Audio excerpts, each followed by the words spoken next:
मैं संजय सरकार जी का रुख करूंगी। टीएमसी के समर्थक हमारे साथ मौजूद है। ठीक है, आपने जो बात रखी उसी को आगे बढ़ाएंगे। तो संजय सरकार जी, मतलब ये बीजेपी की राजनीति है और बीजेपी की राजनीति के आगे सभी दलों को मजबूर होना पड़ा है और सभी दलों के नेताओं को अपनी आस्था दिखानी पड़ती है। इसीलिए चाहे सोमनाथ हो, केदारेश्वर हो या फिर पश्चिम बंगाल में ममता बनर्जी, जिन्होंने जगन्नाथ मंदिर जैसा मंदिर वहां पर बनवा कर तैयार किया और गंगा सागर पुल का वो शिलान्यास कर रही है। संजय सरकार। हरे कृष्ण हरे हरे, दीदीर नाम घरे घरे, दीदीर झड़े जावे बीजेपी जावे उड़े। हवाई चप्पल, सफेद साड़ी, बंगाल का एक शेरनी नारी, अमित शाह नरेंद्र मोदी का पड़े बहुत भारी।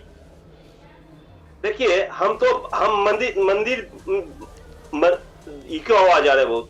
मैं इसको ठीक करवा दूंगी, लेकिन मेरा सवाल पीछे छूट गया।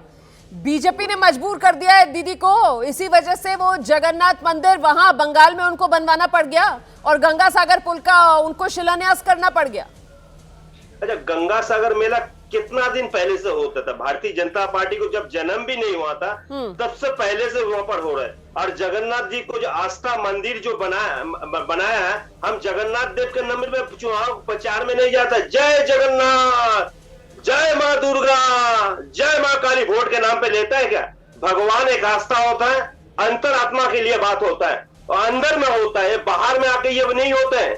हम तो चुनाव के लिए करते हैं। कब देखा है? ये तो कहीं भी जाता है, जय श्री राम, राम के नाम पे दो, महादेव के नाम पे वोट दो, भोलेनाथ के नाम पे वोट दो, किसी के नाम पे वोट दो। आज मोदी जी को एक चीज देखे, मैंने तो देखा, बहुत अच्छा लगा। अंतिम मोदी जी को त्रिशूल लेकर रास्ता ही घूमने पड़ेंगे। क्यों घूमने पड़ेंगे बोलिए तो? इनको समय आ गया, बैसाखी भी इसको साथ से निकल के चला जा रहा है, एकदम बिल्कुल बैसाखी निकल के चला। सरकार इसको गिनने वाला है। अगर जनता को हाथ में ये पड़ जाएगा तो बहुत भारी पड़ जाएगा। अभी संत बने जाए तो बहुत अच्छा, लेकिन भंड संत नहीं बने।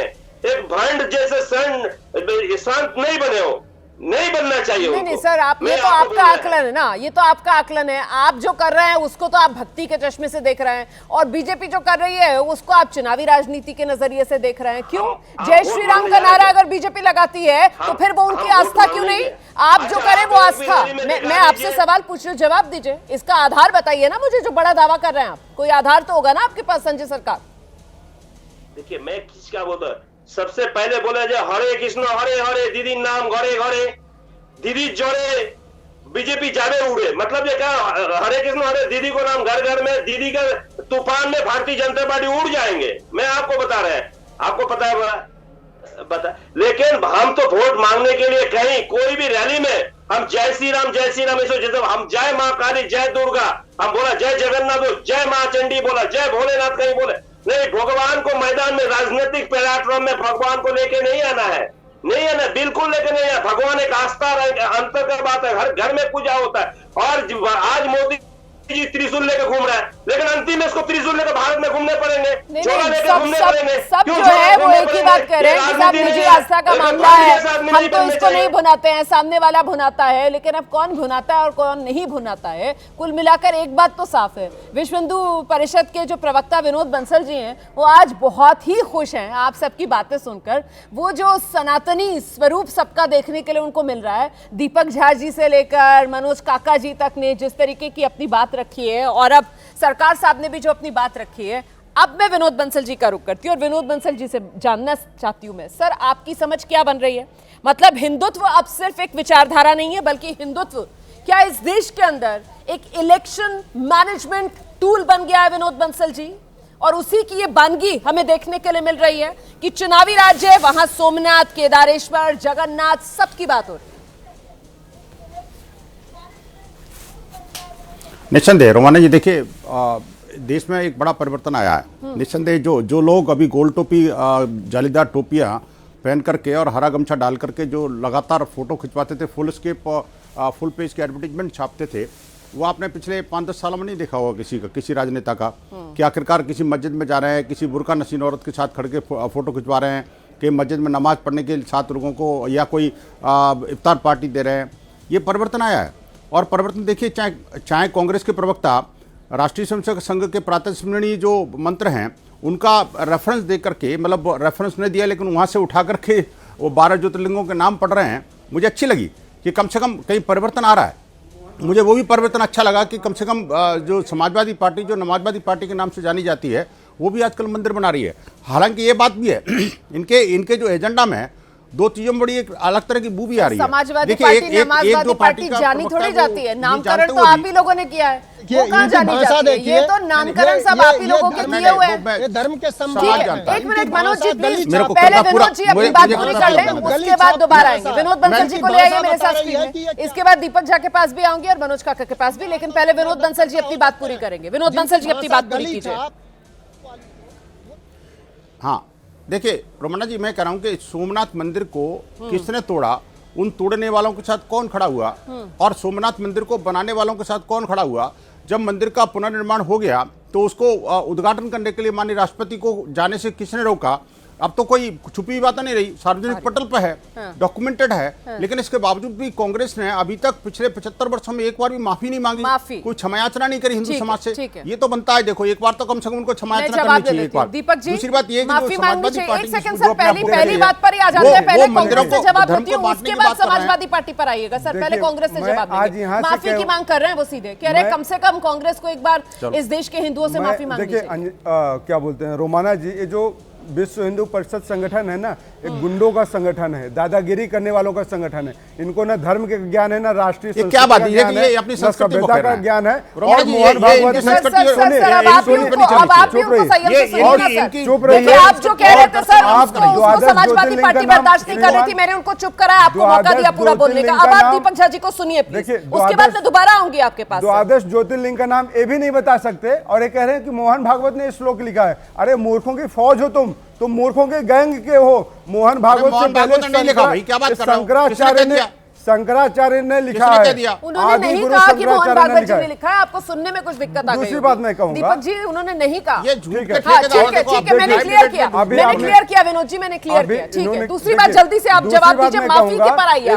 माफी क्यों नहीं मांग लेती है कांग्रेस पार्टी? देखिए, माफी क्यों नहीं मांग लेती? माफी तो इनको देश से मांगना चाहिए कि एक महिला, एक दलित का अपमान किया। जब राम मंदिर का उद्घाटन हुआ तो आदरणीय श्री द्रौपदी मुर्मू जी को उन्होंने नहीं बुलाया। सोमनाथ पर माफी मांगोगे कि नहीं मांगोगे? ये नहीं आती, सोमनाथ पर सजदा करेगी कि नहीं करेगी? श्यामा प्रसाद, अरे सोनिया जी सरेंडर करेंगी कि नहीं करेंगी? और तुम लोगों ने प्रियंका राहुल गांधी माफी मांगेगी नहीं मांगेंगे? मांग करी थी, राहुल गांधी ने भारत को टुकड़े करने के लिए साजिश रची थी। तो असली गद्दार तो भाजपा, आरएसएस, विश्व हिंदू परिषद के जितने लोग हैं, सारे के सारे लोग हैं। सुन लो, मैं बताता हूँ, इस देश में राम मंदिर बना है रोमाना जी, तो देश की जनता के पैसे से बना है, ना कि सरकारी खजाने से बना है। अगर राम मंदिर सरकारी खजाने से बना, बता दे विनोद बंसल, अगर सोमनाथ का मंदिर, तो आप लोग क्यों नहीं गए? आप लोग क्यों नहीं गए वहां पर? सोमनाथ का मंदिर अगर जनता के पैसे से बना, देश के लोगों के पैसे से बना, इनको तकलीफ क्यों है? अगर नेहरू जी ने कहा राष्ट्र धर्म सर्वोपरि है, तो सर्वोपरि राष्ट्र धर्म है। किसने मना किया? अरे भैया, विनोद जी की आवाज थोड़ी कम कीजिए। दीपक झा जी प्लीज, मुझे बाकी मेहमानों का रुख करना है, मुझे बाकी मेहमानों का रुख करना है। मैं सीधे रोहन जी के पास जाऊंगी। अब रोहन गुप्ता जी को ले आइए मेरे साथ स्क्रीन पर। ठीक है दीपक जी, हो गया। रोहन जी, मैं आपसे जानना चाहती हूं कि अभी यहाँ पर जो एक बात कह रहे थे विश्व हिंदू परिषद के प्रवक्ता कि साहब वो जमाने लद गए जब गोल्ड जालीदार टोपी लगाकर, हरे गमछे लगाकर नेताओं की तस्वीरें देखने के लिए मिलती थी। हाँ बिल्कुल सही है, अब नेताओं की तस्वीरें जो है वो त्रिपुंड, टीका, हाथ में त्रिशूल, इस तरीके की तस्वीरें देखने के लिए मिलती है। नेताओं की मंदिर जाते हुए नेताओं की तस्वीरें देखने के लिए मिलती हैं। तो सवाल ये कि बीजेपी जब वो गोल जालीदार टोपी और हरे गमछे वाली तस्वीरों को मुस्लिम तुष्टीकरण की बात कहा करती थी, तो फिर आज की इन तस्वीरों को देखकर ये क्यों ना पूछा जाए कि क्या अब इन तस्वीरों के जरिए नेता बहुसंख्यकों का तुष्टीकरण कर रहे हैं? क्योंकि इस देश में हिंदू बहुसंख्यक है जी। हर व्यक्ति को अपने धर्म का पालन करने का अधिकार है। हमारे वहाँ 140 करोड़ भारतीयों में से ज्यादातर लोग सनातनी हैं। तो मुझे बताइए कि अगर कोई भी सनातनी अपने धर्म का पालन करता है, उसमें राजनीति कहाँ से आ गई? आज मोदी जी ने तो बात की, बिल्कुल आस्था की बात है। मुझे तो इनकी भाषा जिस प्रकार से प्रवक्ता की एक मिनट, इनकी भाषा आप देखिए, क्या क्या आवाज नफरत वाली बंद कर भाषा है। दीजिएगा जरा आपने कहा दीपक जी की। राम मंदिर, आपने सवाल पूछा कि आप राम मंदिर नहीं गए, वो कहते हैं कि नहीं सरकार के पैसे से बना है हमारे, तो भैया गए क्यों नहीं? पहले का मंदिर कंप्लीट नहीं हुआ, यही तो तुष्टिकरण की पराकाष्ठा है कि आपको डर लगता है कि अगर राम मंदिर आप चले गए तो आपकी जो तुष्टिकरण की राजनीति की लुटिया डूब जाएगी। शर्म आनी चाहिए आपको। 140 करोड़ सनातनियों का भारत है, सनातन हमारे रग रग में है, हम किसी धर्म का अपमान नहीं करते, पर अगर आप सनातन के साथ नहीं खड़े हो सकते हैं और चुनावी हिंदू करके वोट मांगेंगे, जनता आपको माफ नहीं करेगी। ये डिबेट किस चीज के लिए? सोमनाथ में जाके मोदी जी ने क्या कहा, उस पर ये सारी बातें करेंगे, सरकार ने ये कर दिया वो कर दिया। अरे राजनीति तो आप कर रहे हैं ना। आज आपको सिंपल बोलना चाहिए कि सोमनाथ के ये जो बड़े पर्व पे ये फंक्शन हुआ है, हम सब साथ में खड़े। और बताइए दीपक जो इतनी बड़ी बातें कर रहे हैं, बताइए राहुल गांधी राम मंदिर कब जा रहे हैं, डेट देके दिखाइए, मैं चैलेंज करता हूं आपको। आप बोलते हैं जनता के पैसे से कर रहे हैं, आप बताइए आपके नेता कब जा रहे लेकिन हैं? रोहन जी एक सवाल है मेरा, रोहन जी एक सवाल है मेरा कि वो जो प्राइज पोजीशन की तरह लगातार 24 लोकसभा चुनाव के बाद समाजवादी पार्टी की तरफ से अवधेश प्रसाद जी को आगे किया जाता है, एक तरफ जो आप आरोप लगाते हैं कि साहब चुनावी हिंदू है, तो फिर ऐसा क्यों हुआ कि अगर विपक्ष को आप चुनावी हिंदू कहते हैं तो वो अयोध्या फैजाबाद की सीट जीत जाती है समाजवादी पार्टी? इसको लेकर बीजेपी ने आकलन किया कब है? जी अगर वो सीट जीते, उसके बाद बाई इलेक्शन में क्या हाल हुआ देखिए, जनता ने मौका दिया। जब मैं आपको एग्जांपल दे रहा हूं कि राहुल गांधी जब गुजरात के चुनाव में 2017 में थे, उन्होंने मंदिर मंदिर घूम के सब प्रचार किया, जनता ने मौका दिया। चुनाव खत्म होते ही तुष्टिकरण की राजनीति पे वापस आ गए। वही अवधेश प्रसाद चुनाव जीतने के बाद एक बार भी अयोध्या नहीं गए, जनता ने मुंह की करा दी। तो देखिए मैं वापस रोमाना जी एक चीज आ, ठीक है, एक सेकंड सर, एक सेकंड मुझे जवाब लेना होगा। मनोज जी को लेकर आइए स्क्रीन पर सर, एक सेकंड। समाजवादी पार्टी को लेकर उन्होंने इतनी बातें कही है, मनोज जी के पास मुझे जाना होगा। मनोज जी आइए। राहुल गांधी जी देखिए, मतलब रोमाना आपने अपने कार्यक्रम के उद्बोधन में बहुत सही बात कही है कि मर्यादा पुरुषोत्तम भगवान राम और भगवान राम के अयोध्या की जनता तो हमारे साथ है, इसलिए हमारे सांसद अयोध्या प्रसाद जी जीते हैं। और देखिए इनको कितनी कम जानकारी, अभी आपके भी चैनल ने चलाया संस्थान ने, अभी कुछ ही दिन पहले अयोध्या घूम के आए हैं, ध्वजारोहण जो हुआ है उसके बाद 2-2, 3-3 बार दर्शन करके आए हैं हमारे वहां के माननीय सांसद जी। और वो लगातार अवधेश प्रसाद जी जाते रहे हैं, लगातार जाते रहे उस मंदिर में। आपको जब अगर इतनी भी जानकारी नहीं है, सिर्फ व्हाट्सएप यूनिवर्सिटी को ही आप अपने ज्ञानवर्धन का सबसे बड़ा स्रोत मानते हैं, तो कम से कम और न्यूज चैनलों के, संस्थाओं के, अखबारों की जो टिप्पणियां हैं, जो न्यूज है, उसको पढ़ लिया करिए। एक तो ये झूठ बोल रहे हैं, इसके लिए माफी मांगिए। मर्यादा पुरुषोत्तम भगवान राम का विमर्श सबरी के साथ था, आज आपका विमर्श देश के चंद उद्योगपतियों की झोली भरने के साथ है। नरेंद्र मोदी जी का विमर्श वहां पटेल जी ने 1951-52 में पटेल जी और के.एम. मुंशी के नेतृत्व में सोमनाथ मंदिर का वो सुंदरीकरण हुआ, और उसी पटेल जी ने आरएसएस पर बैन लगाया था पूज्य गांधी के हत्या के बाद। कौन नहीं जानता? तो जो सरदार पटेल का विमर्श था वो बीजेपी का विमर्श नहीं है। बीजेपी का विमर्श नफरत का और इस देश को तोड़ने का और सनातन का भी नहीं है। सबसे ज्यादा